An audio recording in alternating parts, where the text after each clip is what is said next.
Hello, how are we all doing? A Q&A video for you today. It's thanks for asking number 90. Blimey, how did that happen? Just before I kick off, I just want to say a big thanks to Dusty Rains for the super thanks. So thanks very much for supporting this channel. Very much appreciated. And thanks as always for your questions and comments and observations. I will get round to everybody at some point, I promise you. But this is going to be the last thanks for asking for the rest of the year. Going to start again with it in January. Going to hit it hard in January and try and clear some of the backlog. So there'll be one every single week. But in December, we're going to start off with a run of videos which are going to be some really nice what makes this bike great videos and a couple of other specials, so stay tuned for those.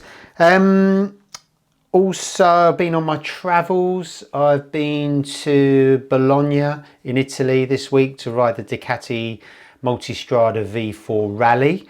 I've done a little off-road test in the Thetford Forest with a Honda CRF 300, Suzuki DRZ 400 and a KTM 390, and you can see all of those tests in MCN online, video, ride, bike, everything in between.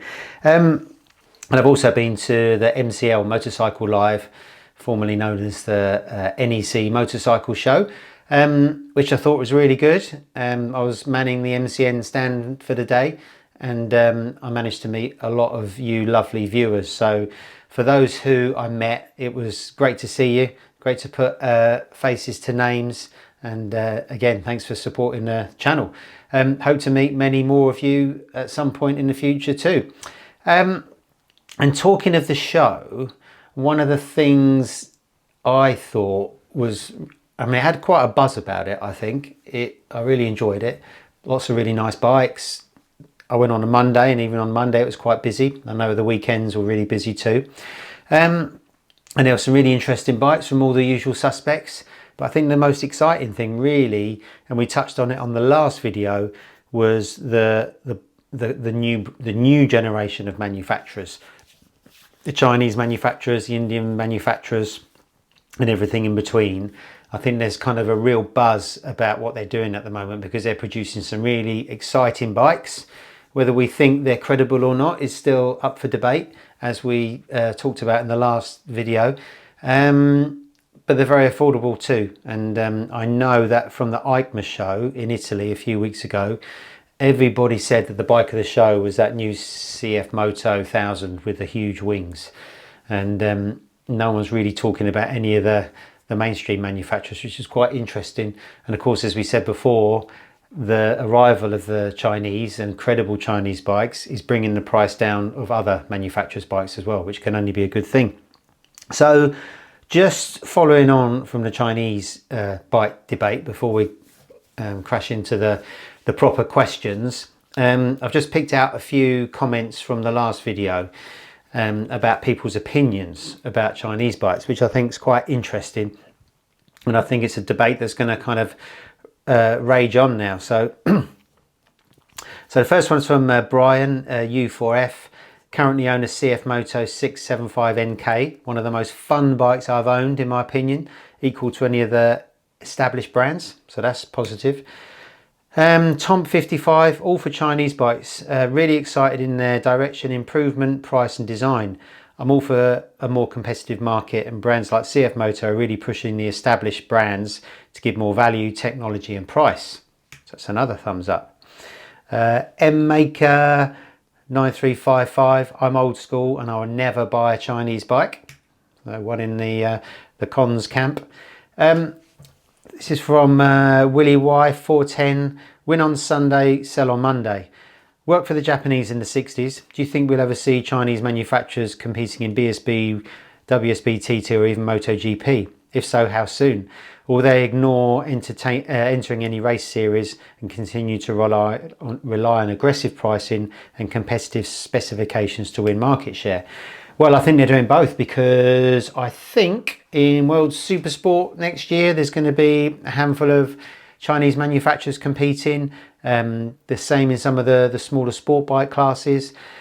And of course, there's rumours that CF Moto may take over KTM's MotoGP project. So, and of course, you've got CF Moto branded Moto2 bikes as well. That's run by the Aspar team. So, yeah, they are creeping into the racing world as well. This one's from Zeneral God. All those Chinese motorcycles remind me of Poundland toys. I doubt whether they'd last many winters in the UK either. It's from Stickman. Chinese bikes are disposable bikes, good only for the first owner, if that. They will start cheap and then be as expensive as any other bike. Passion and quality engineering, Chinese bikes have none.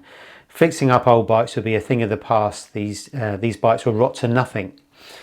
Then Somat111. Regarding Chinese bikes, I'm in the process of getting my motorbike license, and in my part of the world there are a couple of riding events needed to be carried out to proceed. First, I did a loaner Honda CB125 and a second on a CF Moto 150 NK. Both were thrashed by thousands of learners, and the higher mileage Honda held up much better than the CF Moto.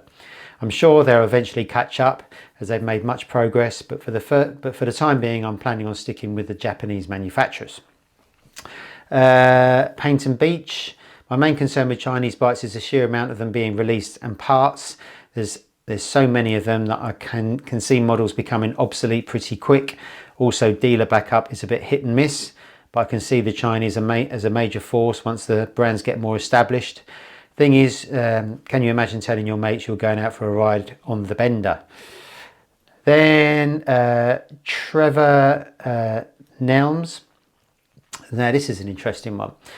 I've just stripped a brand new Vosges DS525X down to the frame because, well, it was cheap, really cheap, and it's the winter and I'm old, so I've got a few months before I will take it out anyway. It's clearly a copy of the Honda engine from numerous Honda bikes like the CB500X. I have to say that the finish, the quality of the parts, this is better than the Honda, Harley, Suzuki and Kawasaki I've recently or still do own. I only bought this bike because it was cheap and looked good, but guess what? It rides like a dream. I mean, I'm very surprised, but this is my favourite. Who are Vosges? The brand name in front of Longchin, who make engines for the likes of BMW. Just compare the F900 GS to the Vosges DS900X and then look at the prices. So that's someone who's actually stripped Chinese bike down and found quality is pretty good. Then the Kiwi guy, USA. Hi mate. You said some nice things at the beginning about the new motos coming out of China. I'm hugely excited. I'm old enough to remember when brands like Benelli and Laverda went under after the Chinese moto invasion, and others like Ducati came close. It's good for the industry, and a bit of proper competition would be good for all of us. And then he goes on to talk about, we were talking about wets as well, so you've got something to say about wet. As for wets, I've a dedicated set of wets and use those days to work on throttle control and fine inputs. But I do live in Seattle and we are famous for rain. So question, how far away do you think homologation for racing is? I'm not sure what that last sentence refers to, so apologies. But another kind of tick for the Chinese there, I think. Two more. Peter Moss, 1372, Chinese bikes. I have a BMW R1200 GS with corrosion so bad it was a recall. The rear bevel drive has a recall. They won't do it. They let you book in and then rearrange it because they don't see it as a priority and they wriggle out of their obligations. Vertu is a finance company who created a dealership. Where do you think their priorities lie? So yes, I welcome the competition to that arrogance. And finally, John Roberts, 6836. I've ridden a Zontis 368G scooter and it's excellent. The UK has done well for sales since its release, and according to reviews it comes out well against the current opposition. I'm going to this year's NEC show to look at maxi scooters. There's a lot of older people like myself trading down from their big bikes to something more manageable that keeps us on two wheels for a lot longer. Well, tick for the maxi scooters as well as the Chinese there. So that is interesting. I think a lot, yeah, there's no doubt that kind of the last generation of Chinese bikes weren't very well made, but I think times are changing. I think that a lot of people that are against Chinese bikes maybe don't like the thought of them for various reasons. But it sounds like the people that have actually lived with them find them pretty good. So we will see. I mean, I wonder, no prices have been released on the Superbike CF Moto, but when you think that the 675 SRR Super Sport bike is half the price of an R1 and less than half the price of a KTM 990 and over 10 grand less than a Panigale V2, you'd have to start considering bikes like that, wouldn't you? But yeah, interesting. Keep on, let me know what you think about the Chinese invasion. And of course you've got the Indian manufacturers as well, with the Royal Enfields. Some Triumphs are made in India as well as Thailand as well. So I think there's a little bit of a shift in motorcycling at the moment towards these brands, and I don't necessarily think it's a bad thing, because there was kind of a real excitement at the show, I think, because these brands are quite young, they're quite innovative, and they want to do really well, as do all the brands as well. But I think it's just a little bit something different that would be interesting to see how it all goes within the next few years. So thanks for all your comments on that. Let's start with a proper question. This is from Hyper Tafro 95SP. Hey up Nevesy, great vid as usual, always look forward to the next one. Thank you very much. I recently bought a Ducati Hyper Motard as a second bike to my R12 GS. First thing I noticed after the wheelies is the noise generated from the front is significantly lower than riding the GS. I didn't realise quite how much noise the GS generates from the screen turbulence and front wheel, even using Michelin Road 6 tyres. What are your thoughts on the ultimate touring machine, not counting Gold Wings, RTs, etc. Keep up the good work, dude. Thanks very much. Well, two things there. First of all is this wind noise thing with motorcycles. So, you know, the fashion is adventure bikes and tall rounders now, but the massive elephant in the room for a lot of riders, and it all depends on your height and how you sit on the bike, but generally those bikes suffer a lot of wind turbulence, and it's normally quite bassy wind turbulence that drills into your head. In certain wind directions it's not a problem at all, but in other wind directions and at certain speeds the wind noise is very high, and higher than a naked, believe it or not. Although you're very exposed on a naked and you get lots of wind on your chest and your head, the buffeting isn't there. And it's the buffeting which really drills into your senses. So yeah, you know, if you jump from a Tracer to a Ninja 1100 SX, the difference between, say, a raked screen and a tall screen is night and day. And even on a naked, the difference between a naked and a tall round or adventure bike, even though it's a bit more blowy, it's a lot quieter. And then as for the ultimate touring machine, well, I mean, if you go back a couple of decades, Tourers were Tourers. Tourers were a certain shape, and there used to be a lot of competition between the manufacturers as to which the best Tourer was. Now, as all kind of branches of motorcycling, everything's kind of diversified now. A sports bike can be anything, a retro can be anything, and the same as a tourer can be anything. If you're looking at a traditional style tourer, there's only one to consider really, and it's the only one that's been evolved over the years, and it hasn't got any competition, and it's a bike that's won MCN's Tour of the Year forever, and that's the BMW, the RT, whether it be the 1150, the 1200, the 1250 or the 1300. It's just a fantastic tourer. You know, you've got things like the K1600s from BMW as well, which feels a little bit more cruisery, and then you've got cruiser tourers. But in terms of ultimate comfort, in terms of toys, spaciousness, character as well, sportiness, not too much sportiness, but just the right amount, so you're not just sat on a two-wheeled sofa. The RT is the best tourer. But like I say, a tourer can be anything. The best tourer can be a Himalayan, it can be a CB500, naked CB500 that you've gone around the world on, it can be a super naked that you've put a tank bag on, it can be a multi-strada, it can be an S1000 XR, it can be absolutely anything. So yeah, I think it's impossible to say what the best tourer is now. And like you said, with the tall rounders, although they're very comfortable, I mean, the Tracer is a fantastic bike, and it's extremely good value. It's fun to ride, spacious, loads of toys, but the screen lets it down for me. So, but not for everybody. If you're a shorter rider, I'm 6 foot, and you sit well below the screen line, and you've got the screen down, then it wouldn't be so bad. A colleague of mine a few years ago at MCN ran a Tracer long-termer, and they experimented with screens all year. Big screens, small screens, the little bit you put on the top of the screen to deflect the air, and they found the quietest solution was to take the screen off. So yes, it's impossible to say what the best tourer is. It depends what you're going to do, what your how deep your pockets are, and everything in between. So it's a bit of a cop-out me saying that.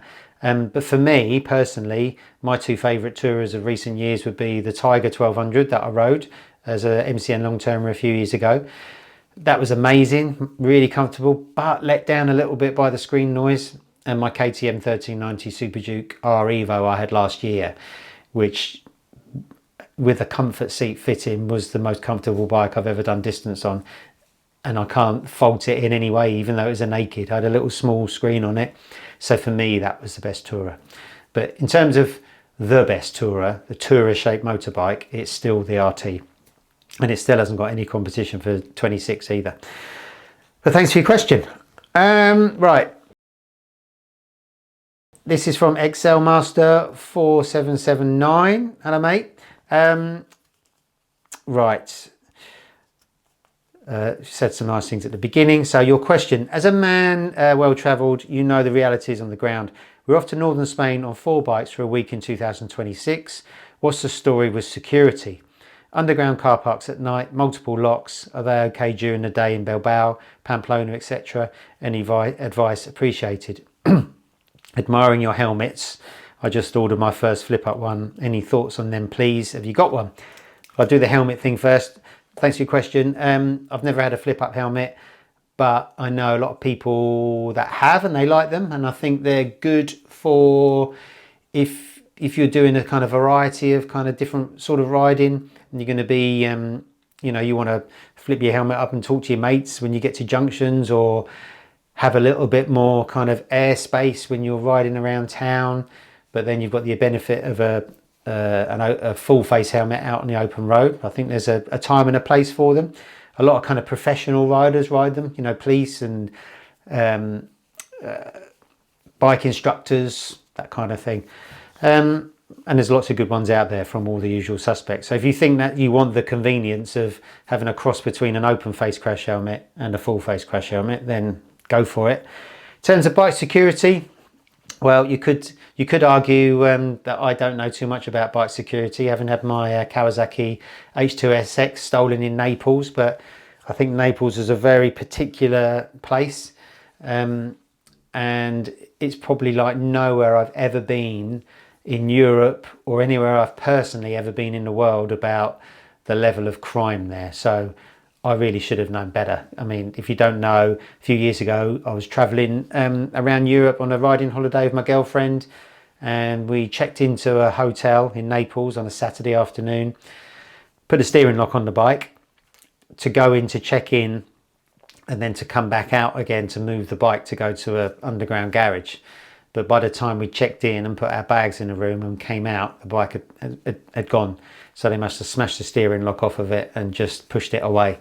And even though the bike had a tracker on it, they must have found the tracker and dumped it because the bike wasn't where the tracker was in the end. So real unfortunate series of events, which it was a nightmare to get back from Italy, but lesson learned. But in general terms, I've never really had a problem in Europe. In all the times we've travelled to Europe with MCN and on launches and on riding holidays, I just think it's common sense. I mean, you know, you don't want to be also taking loads and loads of heavy chains and locks with you when you're riding, because that's just going to load the bikes up. So I think if there's multiple bikes like there will be with you, number one, get an underground garage, preferably connected to the hotel or secure kind of parking. That's a priority, and lock the bikes together. If you can, a lot of places in Europe you're allowed to park on the pavement, sort of nearby a hotel or whatever. You can kind of be a little bit cheeky and park the bikes kind of very near where you're staying, maybe in view of reception area. But if you can't do any of that, then kind of leave them in what feels to be like a safe place. If you park them down a back alley where you know it'd be easy for a load of thieves to come and cut the locks off your bike, then perhaps not a good idea. So maybe in a place that's kind of frequented by the public, and you know, if any dodgy people come along and try and nick your bike, then they'll be seen. But yeah, definitely lock your bikes together to each other. Disc locks as well as normal locks. Although I was speaking to somebody at the show who lives in London, and they said that with the disc locks, the thieves think nothing of just cutting a little slice out of the disc, the bike disc, not the lock. So they take a slice out the disc and leave the disc looking like a piece of pie, and then throw the disc lock away, and then they'll push it down the road with another bike pushing it along, and they'll just know not to touch the front brake. They can just brake with the rear brake. So, you know, I think if a criminal wants your bike, they'll absolutely take it. But if you can give them as much time to try and steal it as possible, you know, if they've got to pick 4 locks, if they've got to take 4 disc locks off, and they've got to deal with a load of alarms, and obviously you're putting these people off. But I wouldn't let that put you off, you know, or spoil your holiday, because in most places you can find somewhere safe to park. And in major towns like you've mentioned, there'll be underground secure car parks somewhere anyway. So, but most of all, enjoy yourself. So thanks very much. Next is from Ricky Lamb. I can't understand why they put traction control on bikes with 40 to 30 brake horsepower. Are riders today not learning how to use throttle control? Thanks for your question. Well, I think that's a very interesting one. So obviously, as we become more experienced, we either learn through training, trial and error, or crashing good throttle control.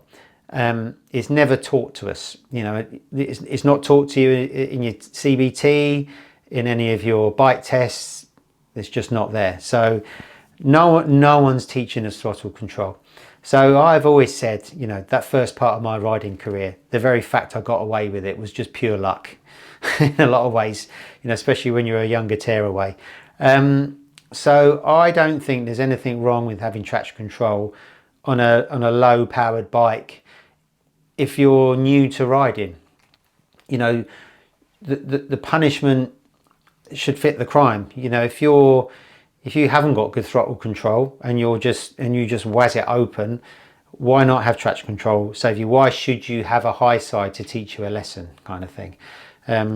And also, if you think about if you've got a friend or a loved one or a relative that's starting motorbikes, and you know they're new, and you know that they've got a lot to learn, a lot of experience to gain, and if you knew that they had traction control that would keep them safe, then I think that would be a no-brainer. But yeah, I know what you mean. You know, growing up through, you know, when you're growing up and you're learning the ropes, and then you see someone new come into biking and suddenly bikes have got all these electronics to help them, you might think to yourself, oh, that's not fair. I've had to learn the hard way and they're getting away with it. Well, they won't get away with it, because you can still crash with electronics. You can still crash with ABS. You can still crash with traction control and wheelie control and everything in between, because you can't control the laws of physics. They're set. So I think traction control is a good thing, you know, unless it's intruding all the time, which most traction control systems don't, unless you're on the track and then you need to turn them down. But yeah, why not have traction control? and I think it's here to stay anyway, and traction control is dribbling down to smaller bikes. I mean, I rode the 2008 Ducati 1098 R at Jerez. It was the first bike to have proper traction control as we know it today. So if you think 1 minute is on a homologation special superbike and now it's on smaller bikes, I think that's a great thing. So yeah, I think if it's going to keep you safe, electronics are good. But really good question. Thanks very much. Right, let's have a couple on the same subject. Well, more than a couple. Right, tyre warmers. So if you want to go and make a cup of tea now, go for it. So this is from Sven Mueller. While I was watching your show this evening and my wife was preparing dinner, what a lovely scene you're setting, she asked if I'd ever ask you a question. How about this one? Tyre warmers. After coming back from an awesome track weekend in Alabama, lucky, where many people crashed, not so lucky, likely due to lower temperatures, 5 to 15 degrees, I have it on my mind that I need tyre warmers for next season. During the 3-day weekend, my rear tyre slid a few times on my brand new SC77 Honda. What's that? And I feel it would add safety by getting the tyres and wheels up to 40 degrees prior to the session. False hope, I'm on S22s and have a set of RS11s in the basement. I only do track days, intermediate level, and I have the whole setup including generators and trailers and trailer otherwise. What's your take on temperature adjustable tyre warmers with street tyres? Thanks for your advice, Sven. Interesting one. Right, the whole point of tyre warmers is to get a racing tyre up to working temperature or close to working temperature before you head out on track. So they're designed to be for your bike to be sat there on warmers, and generally your warmers on a racing tyre are kind of 80, 85, 90 degrees, and you generally cook them for about an hour, and then the idea is you're straight out on the track, and then you try and keep the heat in the tyres, and then you can, as they say in MotoGP now, activate the tyres. So the tyres are designed to work in that temperature window. And when racing tyres drop below that temperature window, the grip just disappears, which is why racing tyres don't work on the road, because you can never get the heat in them. More road-based compound tyres are designed to work at lower temperatures, so they don't need tyre warmers to activate them. So with road tyres, you don't need tyre warmers. Now, if it's a cold day and you're worried about going out on track with stone cold tyres and you want to put a bit of heat in them first, that's fine. But the only problem is, let's say you're 5 laps into your session. If you go out without tyre warmers, 5 laps in, you'll probably have the tyres up to a certain temperature. And if you're with tyre warmers, because you're warming up on a cold day, your tyres will cool down from the tyre warmer back down to that temperature you would have got through riding 5 laps from cold. So, you know, once you're underway, you're just as likely to have a cold tyre crash with or without tyre warmers, because the effect of tyre warmers would have disappeared once you've done a few laps. And you see it quite a lot on really cold track days. Someone will go out on hot tyres with a tyre warmer on a cold day. Lap 1, they've got really hot tyres. Lap 2, they're slightly colder, but the rider's got loads of confidence from having hot tyres, and then the tyres cool down and down and down as the rider goes faster and faster and faster, and then they have a crash. So I don't think tyre warmers would necessarily help cold tyre crashes, because if it's a cold day, the tyres cool down too much anyway. So I would always say that you just need to choose the right compound for your track day. If you're always doing really cold tracks, then perhaps you don't need a really racy tyre. So if you're on S22 Bridgestones, that's a sports tyre, so that's absolutely fine for those temperatures. So is an RS11, that's a road tyre as well. But my advice would be to just go out with proper pressures, with good condition tyres, and build up your speed, rather than go out with tyre warmers and you get a false sense of grip which disappears after a few laps when it's cold. And that might very well be the case with the people that have been crashing on your track day. They go out with warmers, and then as the tyres cool down, they end up going faster, and then all sorts of problems happen. So yeah, build up is my advice. And also, you know, for track days as well, and also the same if you use wets on a track day, same applies really.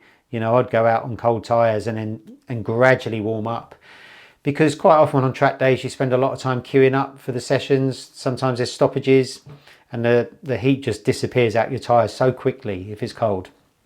But yeah, so that would be my advice there. A couple of other warmer questions from Human Nature 3916. Thanks very much for your question. This is one of the best channels for motorcycles on YouTube. Thank you very much. I discovered Moto Voodoo from watching you. Yeah, that's great. That's the Simon Crayfire's kind of riding techniques book and CD. My question is, would you recommend Metzeler track day slicks without the use of tyre warmers for a novice track rider? And what wear longevity can one get from the TDs if the bike is a CBR 1000 RRs at X10?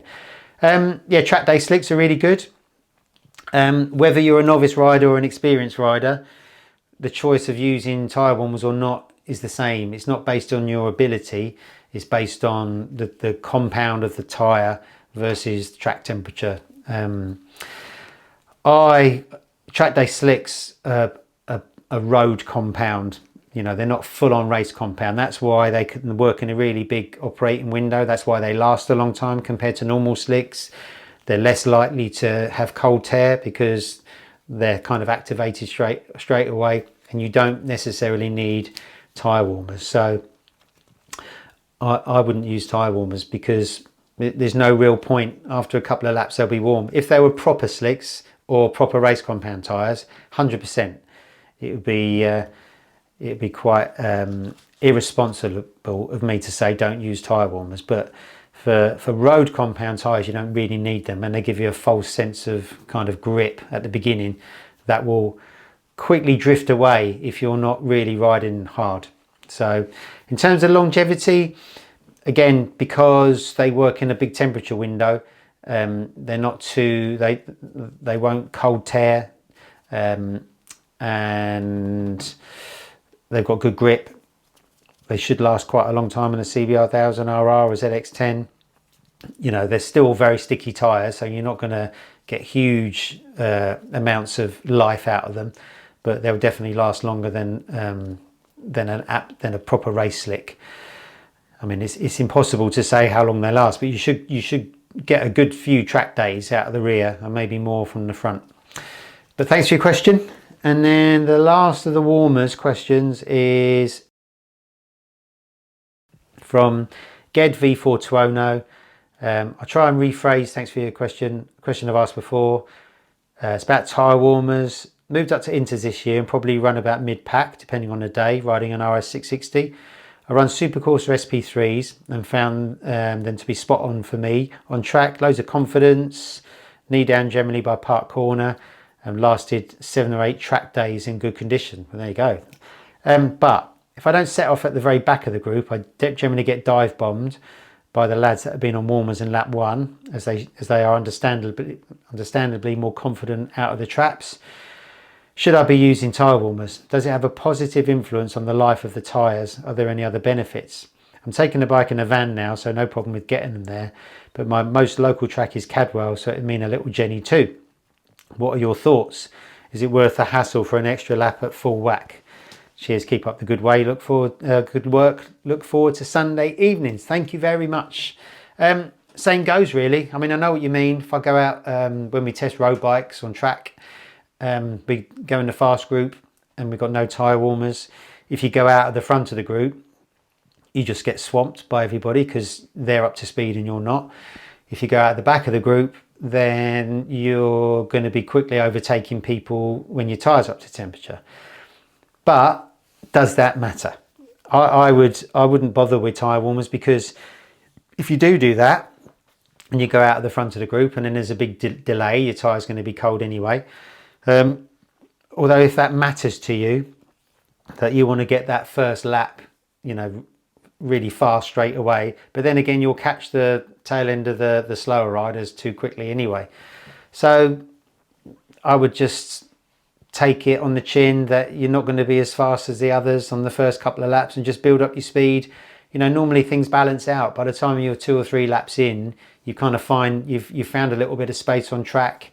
You know, you can overtake the odd person, and like I say, if you do go out like you're on Super Pole lap, you'll probably catch some of the tail enders anyway. And in terms of the SP3 supercoursers, or SC3s, I would have thought, are endurance compound. So yeah, wouldn't necessarily need tyre warmers. Or do you mean SPs? I'm not sure there. You know, the Supercourser SP is a road compound tyre, and an SC3 is a race compound endurance tyre, which does need tyre warmers. But if you're getting your knee down by Park Corner, I would probably guess that they're SP road compound tyres. But there's no real benefit in putting tyre warmers on a road tyre to make it last longer. But definitely if it's a race compound tyre, you do, because you'll suffer cold tear perhaps. But yeah, and just remember, it's a track day. You just go out and take your time, build up and enjoy it. But I know it can be frustrating.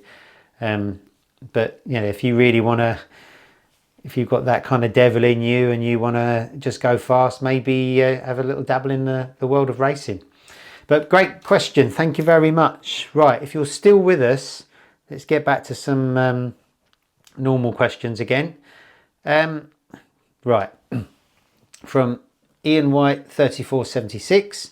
Uneasy, love your vids. You mentioned some questions, got lost here. It says my third posting. Apologies for that.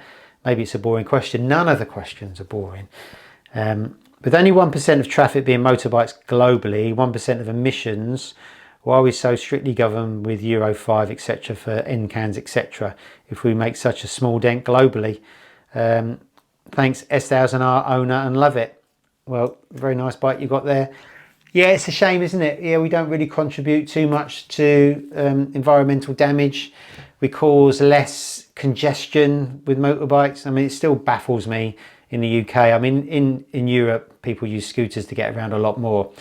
But it just baffles me why people take, you know, their commute to work in the summer, even where there's no excuse for the weather being cold. Why some people don't whiz around on bikes and scooters instead of sitting in massive gridlock lanes of traffic in their cars. It's bizarre. But, you know, that's a pipe dream. I don't really think, you know, motorcycle manufacturers are ever going to get away with not adhering to emissions rules.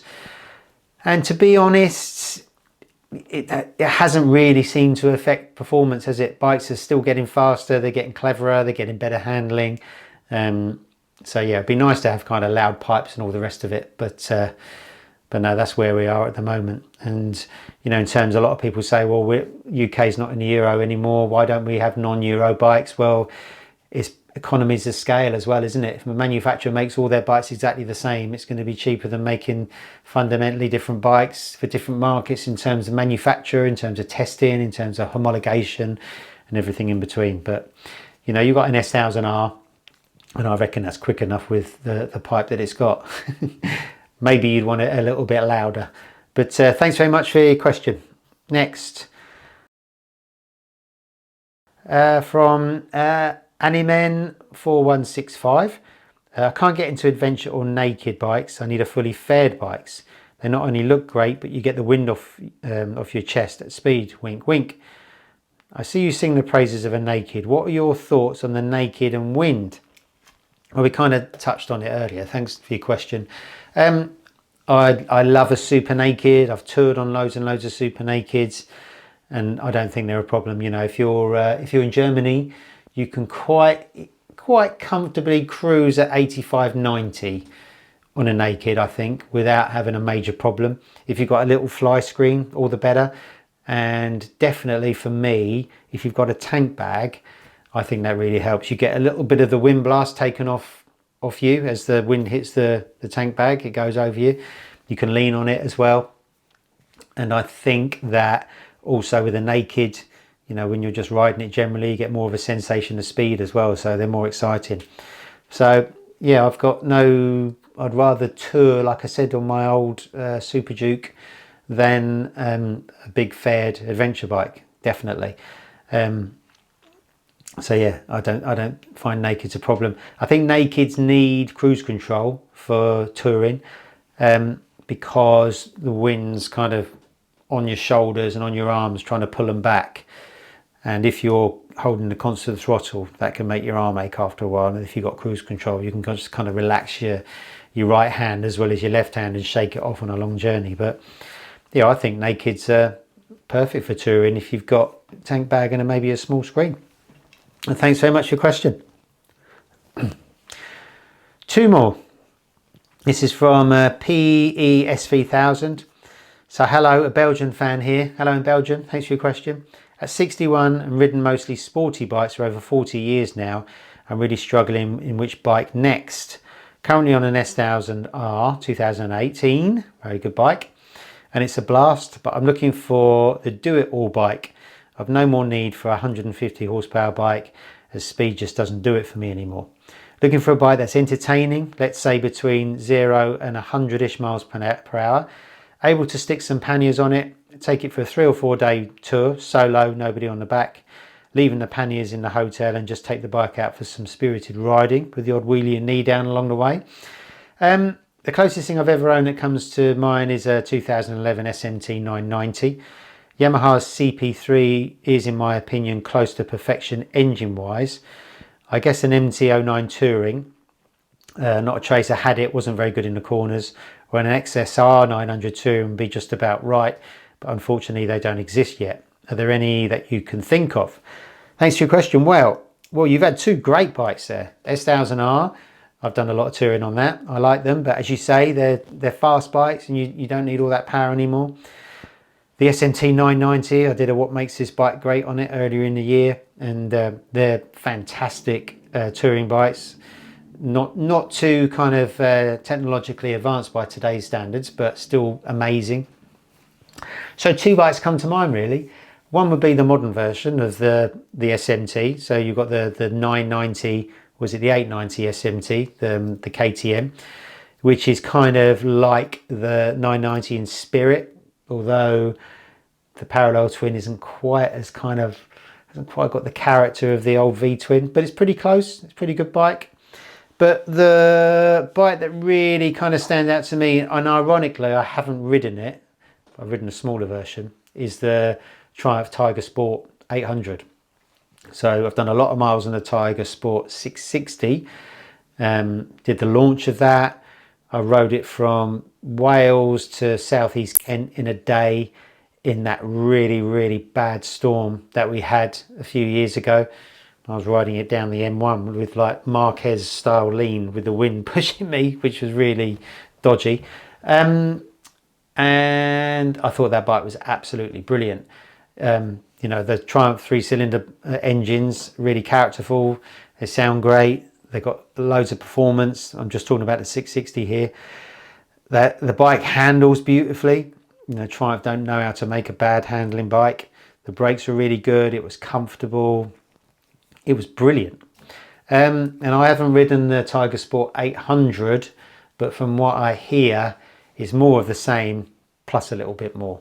So you've got cruise control on that bike, which is really handy, although it's quite a basic cruise that's just on or off. I don't think you can kind of resume or adjust your speed as you're going along, but it's got cruise control all the same.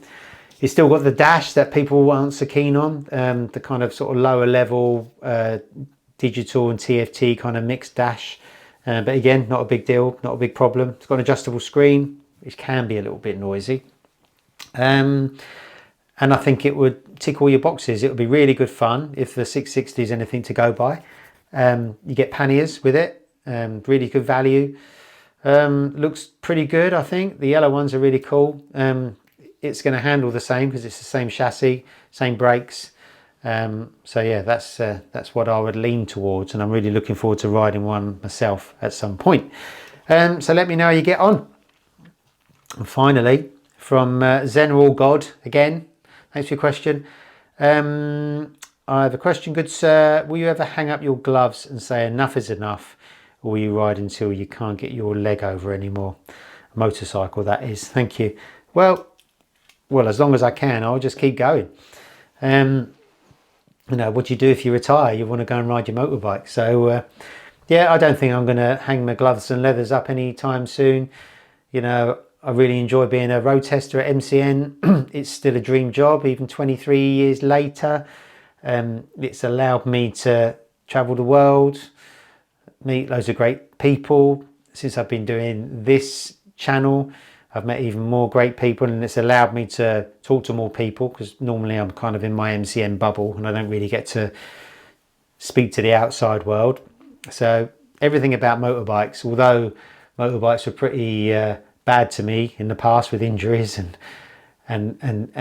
absolutely skinting you through racing and stuff like that, but they bring you so much joy, so much freedom. It's the best hobby ever, isn't it? And to be able to be in a very fortunate position to do it for a living is just amazing. So I'm going to keep going through by hook or by crook, by whatever means necessary. I'll keep on riding bikes and hopefully being able to talk about them and write about them and everything in between.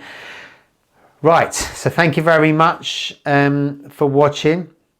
Like I say, next week's video and the ones afterwards are going to be what makes this bike great, and there's some absolute crackers there, so please give them a little watch. And I'm going to be doing a roundup video between Christmas and New Year, so I'll see you for that one. But in the meantime, thanks very much for watching.